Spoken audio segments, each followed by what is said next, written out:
Estamos en este mes de septiembre tocando un tema bastante importante y necesario, que es la paciencia. ¿A cuántos les gustaría tener paciencia? ¿O cuántos son impacientes? Vamos a ver un poquito acerca de la paciencia, que es un ingrediente para saber relacionarnos unos con otros, y también es una virtud que necesitamos cultivar para desarrollarnos nosotros mismos. Así que antes vamos a ver un concepto de la paciencia para entender qué cosa es y qué cosa no es la paciencia. Vamos a señalar las cosas que sí son y las cosas que no son, para entender qué es la paciencia. Vamos empezando con las cosas que no son. Paciencia no es una espera pasiva a que sucedan las cosas. Es decir, si tienes un hijo con problemas de obediencia, tú dices, voy a tener paciencia, y te cruzas los brazos y dices, voy a tener la paciencia esperando que él cambie. Ya cuando sea grande, de repente se dará cuenta de que debe ser obediente y obedecerá. La paciencia no es una espera pasiva. Tampoco la paciencia es una gentil tolerancia a que se resuelvan los problemas. Si, por ejemplo, tú no tienes trabajo, es un problema. Tú dices, voy a esperar pacientemente a que se solucione la crisis y yo pueda tener trabajo. Pues la paciencia no es una palabra pasiva, que dice esperar, aguantar, soportar. La paciencia es una palabra activa. Vamos a ver un concepto correcto acerca de la paciencia. Es una expectante espera por el resultado de una acción que tú has hecho. En el caso de que tú tengas un hijo desobediente, como dije al principio, piensas en hacer algo para cambiar eso. Y piensas, ¿qué puedo hacer? ¿Qué ejercicio le empiezo a dar al niño para que empiece a obedecer? Ejercicios fáciles y con estímulo al principio. Y después, poco a poco, vas colocándole tareas un poquito más complicadas hasta que tú logres que el niño sea el hijo obediente que tú esperas.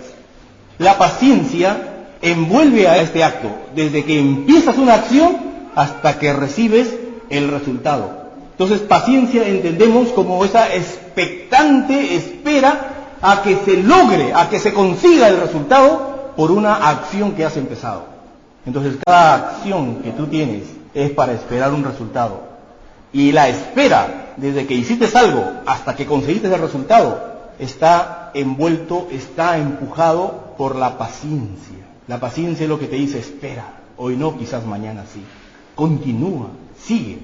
Y ahí que la paciencia también es la perseverancia y la permanencia en algo que estás haciendo. Tienes que perseverar. Encontramos un texto en Gálatas 6:9. El texto dice, no nos cansemos pues de hacer bien, porque a su tiempo segaremos si no desmayamos.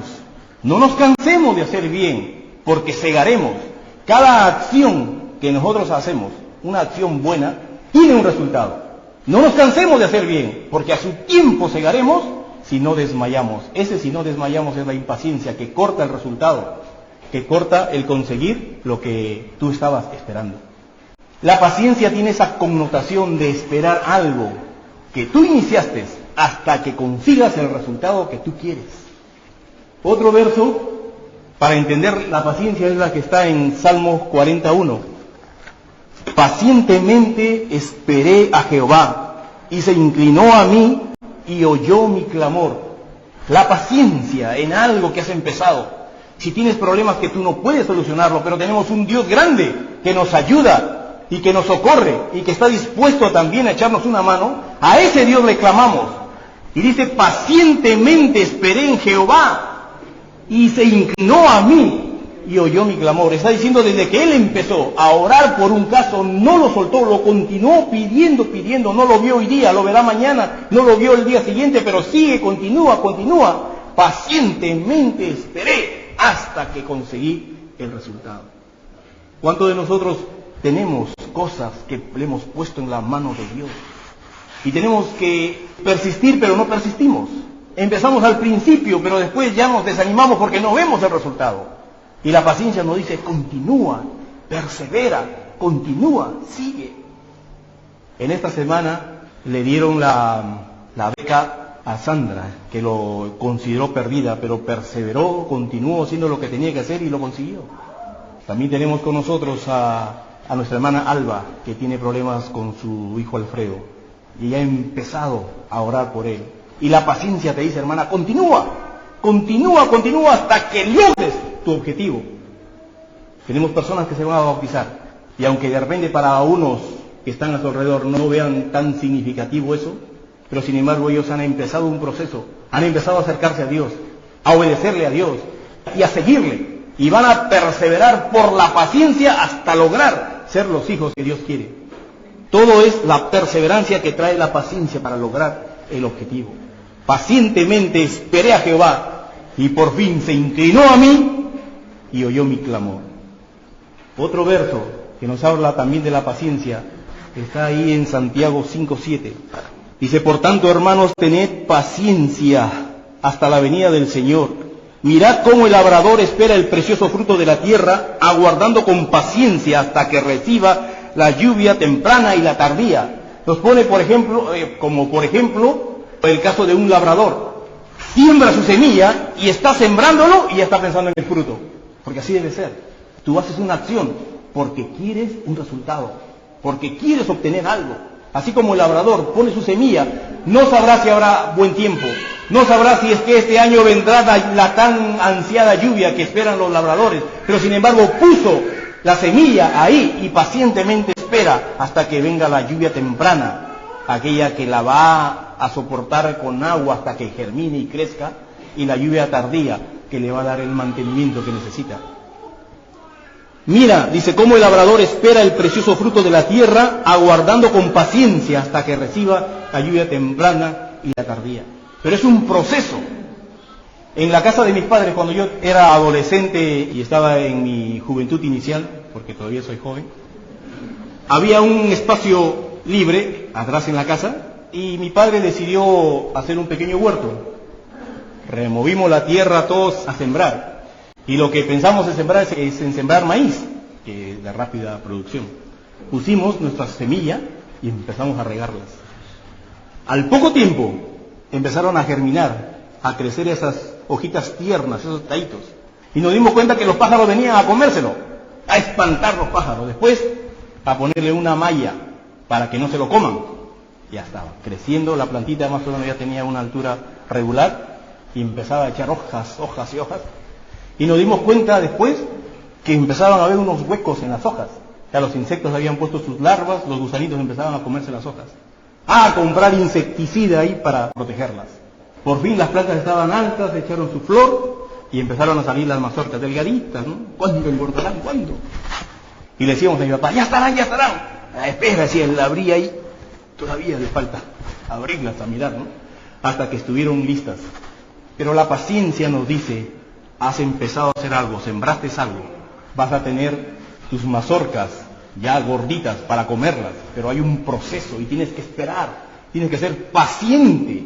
Hay problemas en el camino, pero tienes que vencerla, porque la paciencia te dice, tienes que hacer más, es una palabra activa, tienes que hacer de tu parte para conservar y que puedas lograr al final el fruto deseado.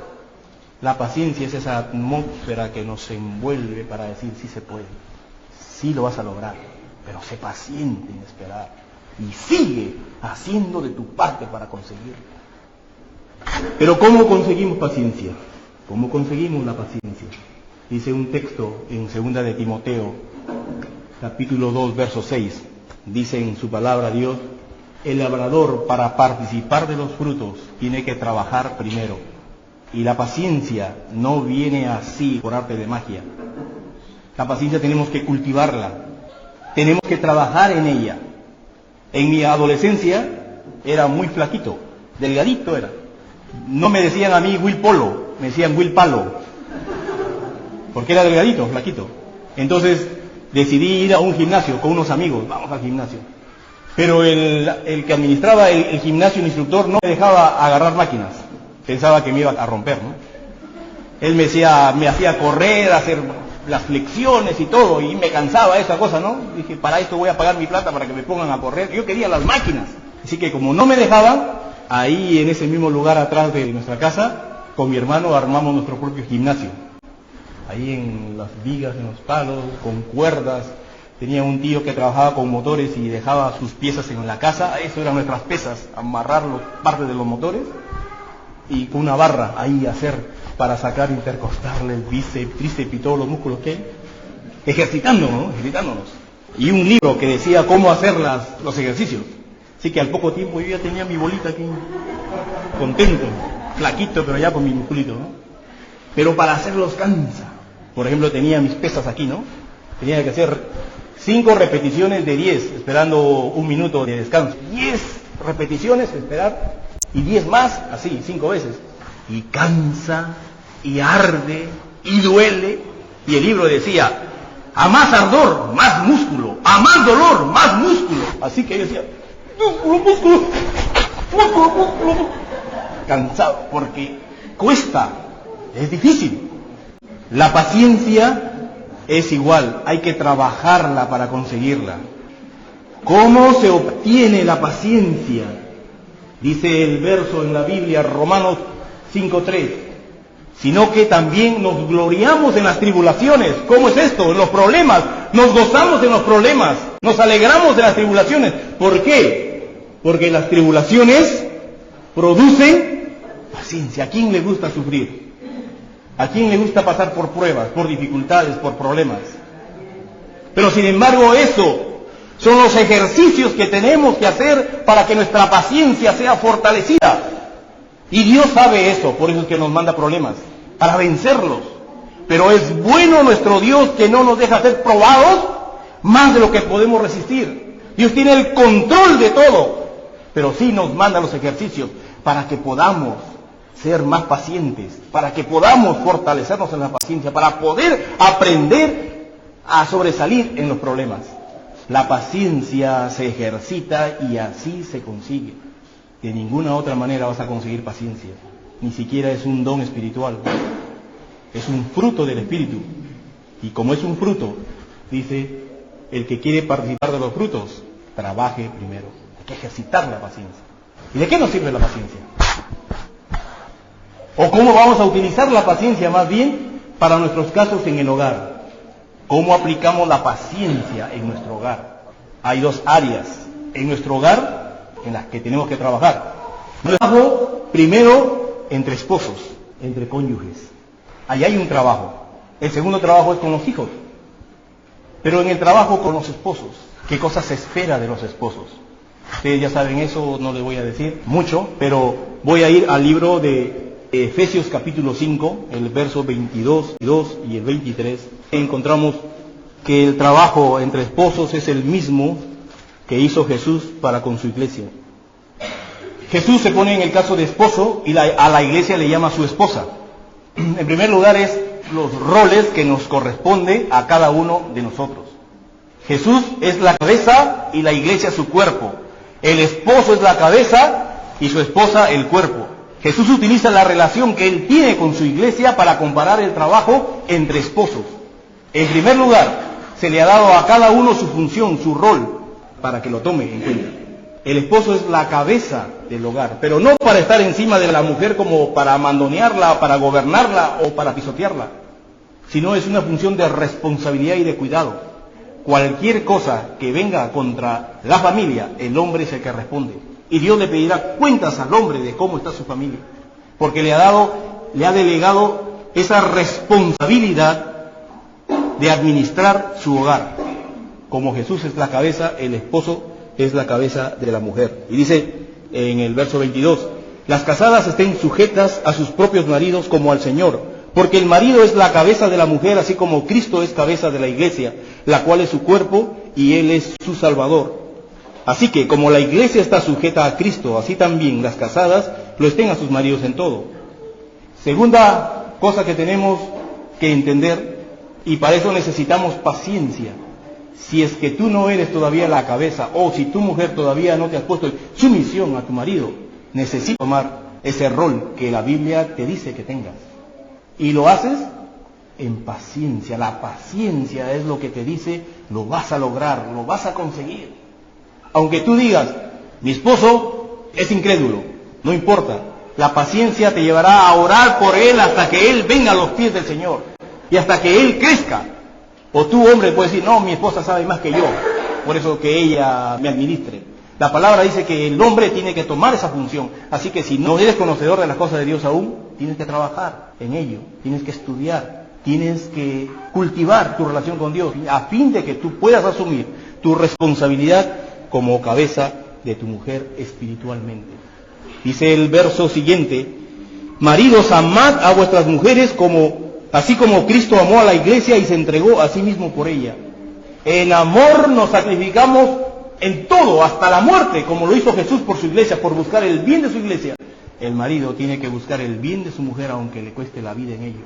Amor sacrificial. Para eso necesitamos la paciencia, para ponernos eso como objetivo y perseverar e insistir hasta lograr ese objetivo. Verso 26 dice, para santificarla, habiéndola purificado en el lavamiento del agua por la palabra. Es lo que Cristo espera de su iglesia, que se perfeccione, que crezca en santidad. Es lo mismo que el esposo desea de su mujer, que crezca en santidad, purificándola por medio de la palabra. Es la responsabilidad del hombre como pastor de su casa, como pastor de su mujer, enseñarle las cosas de Dios, mantenerla pura, mantenerla santificada. Y la mujer dice que también debe de respetar a su marido en las posiciones que Dios le ha dado que él ejerza. Vamos a hablar un poco más acerca de nuestro hogar, ahora en relación con nuestros hijos. Es la paciencia la que nos va a ayudar a ponernos algo en meta y empezar a trabajar en ello hasta lograrlo. ¿Qué pasa con los hijos? Pues los hijos son los seres más queridos que tenemos y deseamos que ellos crezcan sanos, fuertes, que sean hombres útiles, honestos, veraces, capaces, que triunfen en la vida. Pero todo eso se logra por el sacrificio de los padres para inculcarle esas cosas al niño. Encontramos a un niño que recién crece y tiene, por decir, apartados vacíos en su vida, que los va llenando con lo que ve, con lo que está aprendiendo, con las cosas que ve a otros, los empieza a llenar y dice, así tengo que ser, así tengo que ser. Así que los padres juegan un papel muy importante en cómo se va formando el niño. El niño por naturaleza es un poco egoísta y egocéntrico, quiere las cosas para sí. Pero los padres influyen a reforzar esas malas conductas en sus hijos. Si tu hijo tiene un juguete y ya no lo utilizó, lo puso a un lado, y otro niño lo tiene, él le empieza a pedir, no, que me lo devuelva, que es mío, y por acá. Y el padre, no, toma, acá tienes más juguetes. No quiero más juguetes, quiero ese. Entonces el padre va y se lo quita al otro y se lo da. ¿Sabes lo que has hecho? Has reforzado y has educado a tu hijo en el egoísmo. Aparentemente, por cosas pequeñas, le empiezas a enseñar cosas al niño. Y después tú dices, ¿por qué mi hijo es así? ¿Por qué mi hijo es mentiroso? ¿Por qué mi hijo es lo que fuese? Es porque te ve hacer cosas a ti. Y el niño aprende que llorando obtiene las cosas. Y va a utilizar esa arma y te va a vencer. Porque tú no tienes en claro que tienes la responsabilidad de enseñar todas esas cosas aunque el niño llore. Así que tienes que tener la paciencia de educar al niño. Hay niños que le quitan la vida a los padres en el sentido que no le dejan tiempo para ellos porque los consumen, los absorben totalmente. Es por falta de educación. Pero tenemos que saber con qué cosas educar y con qué cosas no. Muchas veces nos quitan la paciencia, nos cansan tanto que lo que hacemos es, lo sentamos frente al televisor para que nosotros podamos tener tiempo para hacer cosas. Y no sabes la filosofía que le estás metiendo a tu niño a través de los dibujos animados. Porque todas esas cosas tienen una filosofía atrás. Y le empiezas a meter al niño violencia, egoísmo, mentira, a través de muchas cosas que se ven ahí en el televisor. Entonces tú tienes que tener mucha responsabilidad para con tus hijos. La palabra de Dios nos dice que nosotros tenemos que instruirlos. Proverbios capítulo 22 y verso 6 dice, instruye al niño en su camino y aun cuando fuere viejo no se apartará de él. Es nuestra responsabilidad de instruir al niño en todo lo que ellos necesitan. Todo lo bueno que tú quieres para con tus hijos es el trabajo que tú te pones sobre tus hombros para enseñar a los niños con paciencia. Tú quieres que sea veraz, tienes que empezar a enseñarle y no debes soltar esa enseñanza hasta conseguirla. ¿Quién no te hace soltar lo que tú te has propuesto? La paciencia. La paciencia es lo que nos hace persistir hasta conseguir un objetivo. Tenemos el trabajo de instruir a nuestros niños y también tenemos el trabajo de corregir a los niños. Y la corrección muchas veces a nosotros lo corregimos porque ya nos sacó de quicio. Y eso no es bueno. Tú debes corregir al niño aun cuando estés feliz y alegre. Porque solamente lo corriges cuando estás de cólera. Cuando estás alegre lo dejas pasar. Tú tienes que saber corregir al niño en todo tiempo. Dice la palabra de Dios en Efesios capítulo 6, desde el 1 al 4 lo voy a leer. Dice: hijos, obedeced en el Señor a vuestros padres, porque esto es justo. Honra a tu padre y a tu madre, que es el primer mandamiento con promesa, para que te vaya bien y seas de larga vida sobre la tierra. Verso 4. Y vosotros, padres, no provoquéis a ira a vuestros hijos, sino criadlos en disciplina y amonestación del Señor. Tienes que saber corregir a un niño, que no lo hagas en ira, en cólera, cuando te desquicias, sino cuando justamente es el tiempo en el que tú tienes que corregir al niño. No depende de tu estado de ánimo, sino depende de la educación que estés tratando de inculcar en el niño. Y cuando él cometa algo, siéntalo, explícale el porqué de lo que hizo mal y el porqué del castigo que le toca asumir. Necesitas paciencia para ser padre, lo necesitas. Que la paciencia te dice: hazlo aunque estés cansado, sigue trabajando aunque ya no quieras, porque hay un objetivo que alcanzar. Tú quieres que tu hijo sea un hombre de bien, tienes que trabajar y trabajar hasta lograr que sea un hijo de bien. La paciencia es la que te impulsa, es la perseverancia, es la constancia para alcanzar un objetivo. Termino citando dos versos. El primer verso está en Romanos 8:28, donde nos dice que toda aquella cosa que nos acontece, aunque sean malas, son para nuestro bien. Así que las pruebas no son situaciones negativas en nuestra vida, son situaciones positivas en nuestra vida que nos ayudan, porque la palabra de Dios dice que todas las cosas nos ayudan a bien. Todo, aún así las cosas que nos parezcan malas, todo nos ayuda a bien. Descansamos en esto, que las pruebas son para perfeccionarnos, para fortalecer nuestra paciencia. Y en segundo lugar, y es bueno mencionar esto porque tal vez no tengamos la suficiente paciencia de una forma natural, pero Dios dice que nos fortalece, fortalecidos en el poder de Dios, conforme a la potencia de su gloria, la que tiene Dios, para que nosotros seamos pacientes. Nos ayuda Dios a que nosotros somos pacientes, y todavía dice la otra palabra, longanimidad, que significa superpaciencia. Así que Dios nos fortalece para ser pacientes. Dios nos bendiga a través de esta meditación para agarrar la paciencia como un instrumento que nos ayuda a perseverar hasta conseguir el objetivo y el fin que nos hemos propuesto. Dios nos bendiga. Vamos a orar.